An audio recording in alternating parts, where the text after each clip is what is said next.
This episode of Historic Moments, we're going to discuss oil crashes, ships escalate tension, and immigration is blocked.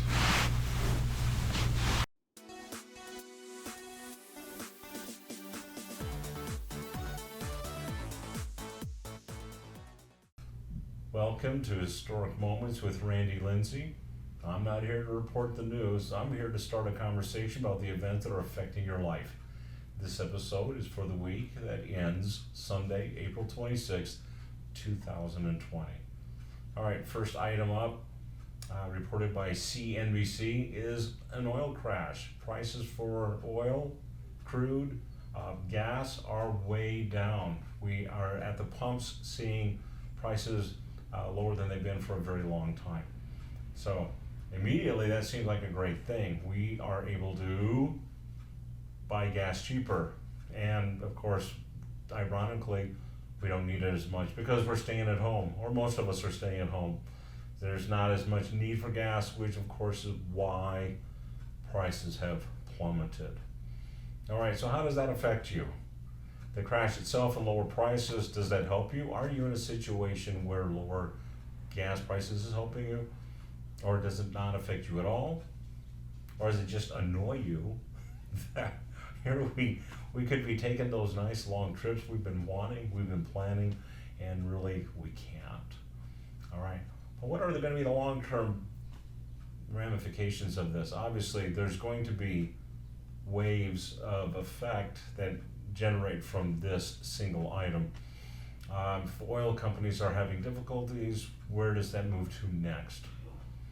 Obviously, in last week's news, I reported that Tesla, wow, I just have a hard time with that. Tesla stocks are going up. Another bad indicator for the oil companies. If interest in electric powered vehicles continues to grow like that, gas prices, crude prices, they are going to go down. So in the United States, we're at a point we are self-sufficient with crude. What's that going to do for all the countries that are traditionally suppliers for us? I believe, so Saudi Arabia, the Middle East, they rely on the world buying a lot of oil. That's what their power base is on. And if that goes down, what does that do to them? Does that destabilize that region? Does it move them to want to maybe cause trouble because of it?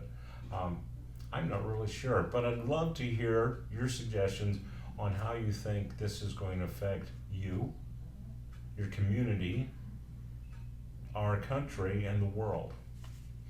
All right, next item is President Trump has moved to block immigration. That was reported by the Daily Mail. Not sure if that's happened before. I guess I should have done my research before I did this show.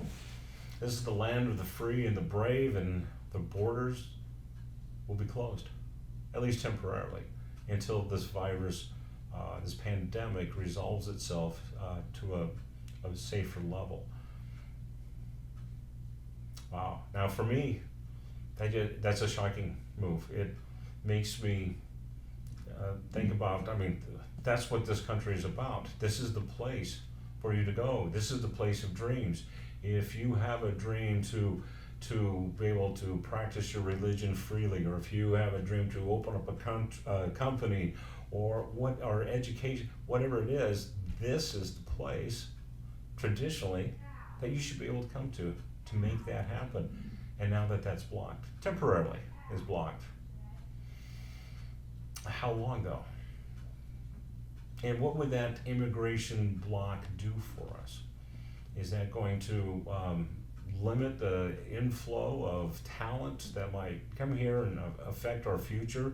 And I'm talking long-term future. How many things have been invented or created by immigrants that have improved our life? And moving forward, imagine if we didn't have immigration, if we closed the borders for a longer time, if not only the pandemic continued longer than we expect, but other problems resulted from what we're seeing happening right now. Economic reasons, military reasons, who knows what else kind of reasons might come up. And if that border stayed closed, what would be the long-term effects on you, your community, this country, and the world? Think about that. I would love to hear, once again, I would love to hear your comments on what you think might be the results, or how it's affecting you already. All right, and the third is kind of a double hit. So we're having an escalated naval tension. So President Trump announced on earlier in the week that Navy ships in the Middle East have permission to open fire on Iran boats that harass them, to sink them. I mean, not warning shots. He's talking about blow them out of the water. Obviously, this could escalate to a military action. It's already, I mean, this is already a step. This is a reaction to Iran getting testy with us earlier last week, and this is President Trump's reaction to that. Okay, so, and they've already responded. They've warned the United States not to mess with them. Okay, so we're already seeing action, reaction. What's the next stage? What's the next reaction going to be? My money's on we actually sink one or two of the Iran ships, and then we can kind of see where that might go from there. More of a conflict with Iran, but will that draw in other nations? Would Russia perhaps support them? Will other countries in the Middle East decide that the United States is being a bully, and maybe they'll join? Of course, with the crash in crude oil, maybe it's not as big of a thing. Maybe they have less to bargain with than they did once upon a time. Either way, we're looking at a potential military conflict in the Middle East sometime soon. How would that affect you? Will it affect you at all? Maybe not. Do you have loved ones who are serving in the military forces that could be drawn into that? All right, and on a similar note, we have ships deployed to the South China Sea. As reported by Free Malaysia today, we've sent 3 ships over there. China has been doing some exploration in the area, and this is our way of saying you're not supposed to be doing that. Keep to your treaties that you've agreed to, and there's not going to be a problem. Well, obviously there is going to be a problem, because China is not going to appreciate that. So here, once again, we're seeing China has taken an action by violating the treaty agreement about having naval ships in that area.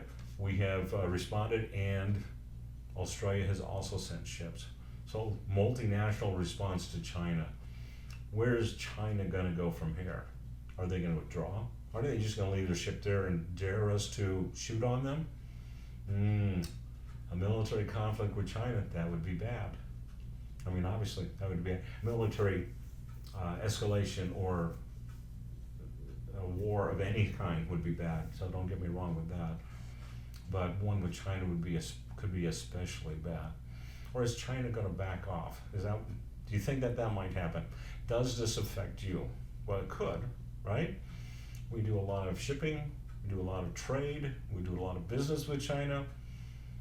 What might this do to our financial situation, which is already fragile? China's got to be having a lot of financial problems as well.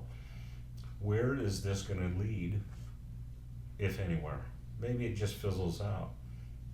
What are your thoughts? What do you think will happen? I would really like to hear from as many of you as like to respond. Post a comment. Let me get your thoughts on it. Let's have some exchange of ideas, some discussion.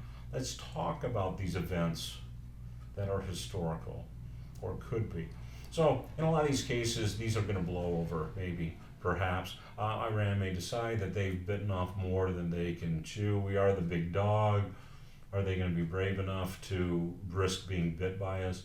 Maybe not. Maybe all they'll do is bark, and it'll go no farther than exchanging of threats. Could be. Or it could escalate into something much bigger. You never can tell. But regardless, we are living in an age where we have one event after another of historical significance. And I really suggest that you write down your part of it, because you're part of history. What you do, how these events affect you in your life, that's part of history.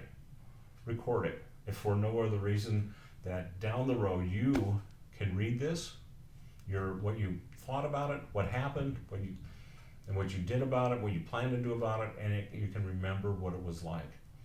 And in other cases, you may be willing to write down what these events meant to you, so that it can benefit other generations, your children, your grandchildren, your great-grandchildren.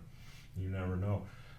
Without the Diary of Anne Frank, I think we would have had this world would be much poorer for having lost or not had that source of information about a historic event. So I encourage you, take some time, write about the events that are happening in our life right now, these big major events. Write about the events that are big in your life, but take the time to write about them. Yeah, and it's therapeutic. At least that's what I've been told. All right, until next time, take care.